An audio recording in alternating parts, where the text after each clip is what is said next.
જય માતાજી, જય ભવાની. હું x army main Sanjaysinh Chudasama, Jamnagar. આજે બે ત્રણ ટોપિક ઉપર કહેવાનું મન થાય છે. બિલકુલ શોર્ટકટમાં કહીશ, કેમ કે મને ખબર છે સમાજ સમજદાર છે, થોડી વાતમાં વધુ સમજી જાય છે. પહેલી વાત, અસ્મિતાની જે લડાઈ હતી અને હજુ પણ ભવિષ્યમાં પણ કદાચ આ લડાઈ યથાવત રહી શકે, એ લડાઈ કોઈ એક બે વ્યક્તિની નથી, યા તો 8-10 વ્યક્તિની નથી. અસ્મિતાની લડાઈ એટલે સમગ્ર ક્ષત્રિય સમાજની લડાઈ હતી, નારી શક્તિની લડાઈ હતી. તો એ બાબતે જ્યારે અસ્મિતાની આપણી લડાઈ હતી, એની અંદર ધર્મરથ અથવા તો મહાસંમેલન, યા તો નાના નાના ગામડે જઈને મિટિંગો,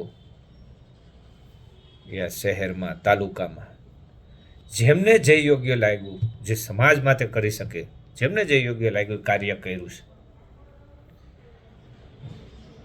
તો મારો કહેવાનો હેતુ એ જ છે કે અસ્મિતાની લડાઈ બાબતમાં જેને જે કાર્ય કર્યું છે એના વિરુદ્ધ હવે અત્યારે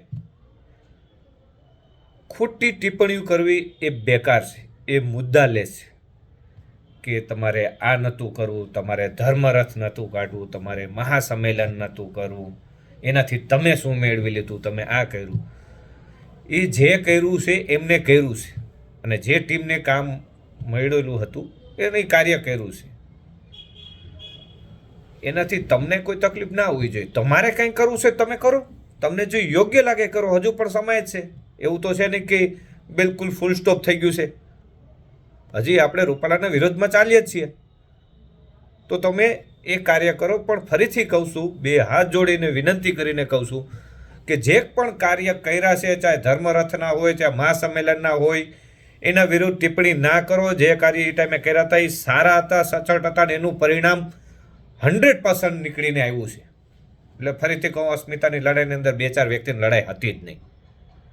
જે લોકો કસ્ટડીમાં ગયા, જે પોલીસ સાથે અથડામણ કરેલી, જે લોકો ઓફિસમાં બેઠીને યા તો ક્યાંય પણ બેસીને સમાજવાડીમાં બેસીને જે કાર્ય કર્યું એ પણ એના હિસ્સેદાર છે.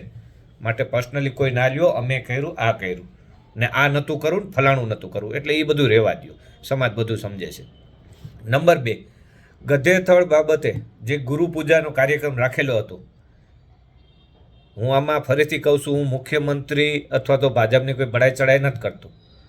હું તો ખાલી એ જ કહેવા માગું છું કે તમે દરેક વ્યક્તિએ લાલ બાપુ જે પ્રવચન કરેલું એ એક વખત સાંભળી લે, એટલે એનો જવાબ મળી જાય છે કે ત્યાં રાજકારણ હતું કે એક ધર્મનું કાર્ય હતું. બિલકુલ સાફ સાફ શબ્દોમાં લાલ બાપુ કહે છે કે આજથી 2 વર્ષ પહેલાં હું અમદાવાદ અથવા તો બોમ્બે જ્યાં ટ્રીટમેન્ટ કરાવતો હતો, જ્યારે બીમારીને કારણે, ત્યારે અમદાવાદ કોઈ રાજુભાઈ નામ આપેલું એમને, લાલ બાપુએ, એમના નિવાસ સ્થાને યા તો એમના જે આપેલો ઘરમાં ત્યાં તે રહેતા હતા ટ્રીટમેન્ટ દરમિયાન.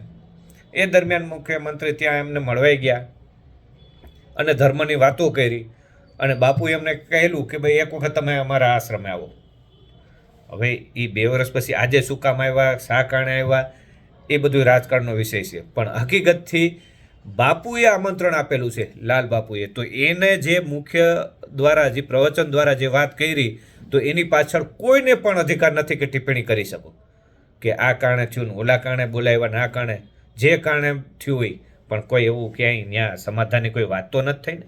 ધર્મનું કાર્ય હતું, ધર્મના કાર્યમાં કોઈ પણ આવી શકે, મુખ્યમંત્રી પણ આવી શકે, પ્રધાનમંત્રી પણ આવી શકે. એનો મતલબ એવો નથી કે આપણે એનો આ એકદમ સચોટ કાઢ લે કે આ લોકોએ કર્યું ને આ લોકોએ આ ટીમે કર્યું. ફરીથી કહું છું, કરણી સેના હોય કે સંકલન સમિતિ હોય કે સમાજની કોઈ પણ સંસ્થા હોય, એના વિશે કંઈ પણ સબૂત વગર, વિચાર્યા વગર ટિપ્પણી કરવી એ ગલત છે. તો સમાજના દરેક ભાઈઓને કહીશ કે કંઈ પણ આવતું હોય સોશિયલ મીડિયામાં, ચાહે મારું હોય, ચાહે અન્ય કોઈ પણનું હોય, ચાહે વિડીયો એક રેકોર્ડ જે કંઈ હોય, જ્યાં સુધી તમને સબૂત તોર પર યા તો સચ્ચાઈ ના સમજમાં આવે ત્યાં સુધી ખોટા રિએક્ટ ના કરતા.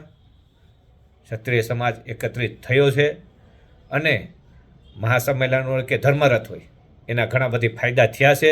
અને ભવિષ્યમાં પણ થશે. ફરીથી કહીશ, રૂપાલાના વિરોધમાં છે અને હંમેશા રહેવાના છે, જ્યાં સુધી આપણને કાંઈ એનું ઠોસ નિરાકરણ નહીં મળે ત્યાં સુધી. જય માતાજી, જય ભવાની.